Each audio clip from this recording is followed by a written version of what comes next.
Hello friends, welcome back to my channel. So বন্ধুরা, আজকে আমরা ফ্লেভার অফ কলকাতাতে একটা অসাধারণ মাটনের রেসিপি নিয়ে চলে এসেছি, যেটা ফুললি ঘি বেসড। আজকের রেসিপির নাম হলো মাটন ঘি ফ্রাই।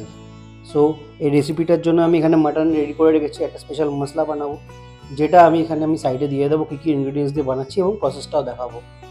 আর আমি এখানে স্বদেশি ঘি ইউজ করছি। এই ঘিটা আমি নতুন নিয়েছি, খুব টেস্টি, মানে অসাধারণ সেন্ট বেরোয়। তো আমি আজকে এই ঘিটা দিয়ে রান্না করব।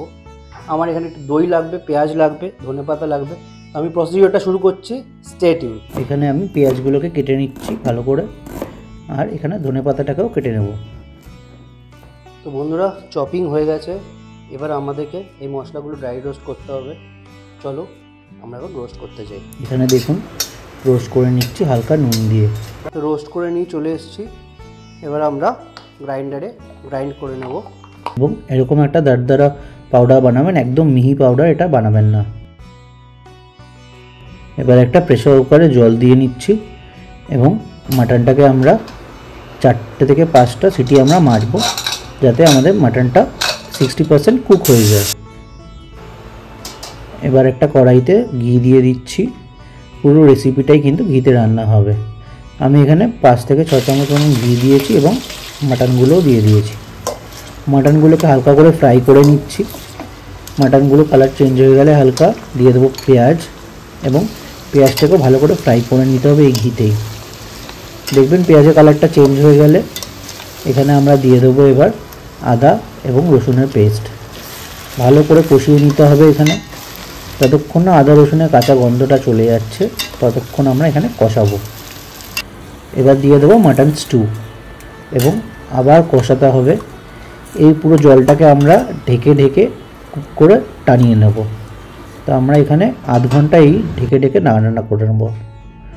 দেখুন জলটাও টেনে এসছে, পেঁয়াজটাও মিয়ে গেছে। এবার দিয়ে দেবো ঝাল লঙ্কা, কাশ্মীরি লাল লঙ্কা, হলুদ এবং দই। এই সব মশলাটাকে আবার মিশিয়ে নেব আমরা পুরো গ্রেভিটার সাথে, মাটনের সাথে, যাতে ভালো করে মাটনের মধ্যে ফ্লেভারগুলো ঢুকে যায়। আমরা এখানে নাড়িয়ে চাড়িয়ে নিচ্ছি। এবার মেশানো হয়ে গেলে ভালো করে কিন্তু কষাবো।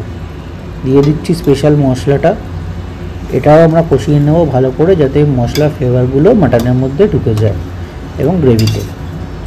আমরা এখানে কষানো হয়ে গেলে দেখুন হালকা একটু তেল ছেড়ে আসছে। এবার এখানে আমরা দিয়ে দেব আগে থেকে কেটে রাখা ধনেপাতা।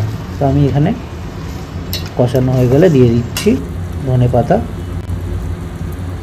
এবার আবার একটু নাড়িয়ে চাড়িয়ে নেব। ধনেপাতার একটা হালকা স্মেল এই পুরো রেসিপিটাতে থাকবে। কষিয়ে দেখুন তেল ছেড়ে দিয়েছে, ঘি বেরিয়ে এসছে, এবং জল একদমই টেনে গেছে। দিয়ে দেবো মশলাটা, নুন এবং আর ধনেপাতা। আমাদের কিন্তু রেসিপি রেডি।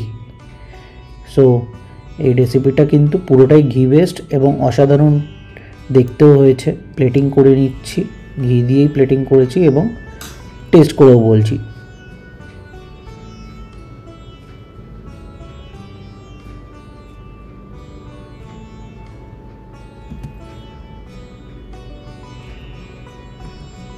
অসাধারণ হয়েছে। তোমরা ট্রাই করো এই রেসিপিটা, আমার কমেন্ট সেকশনে জানিও। আর এতটা রেসিপি দেখে নিলে লাইক, কমেন্ট আর সাবস্ক্রাইবটা করে দিও। আরও নতুন নতুন ভালো ভালো ভিডিও আর নতুন রান্না নিয়ে আসবো। So stay tune.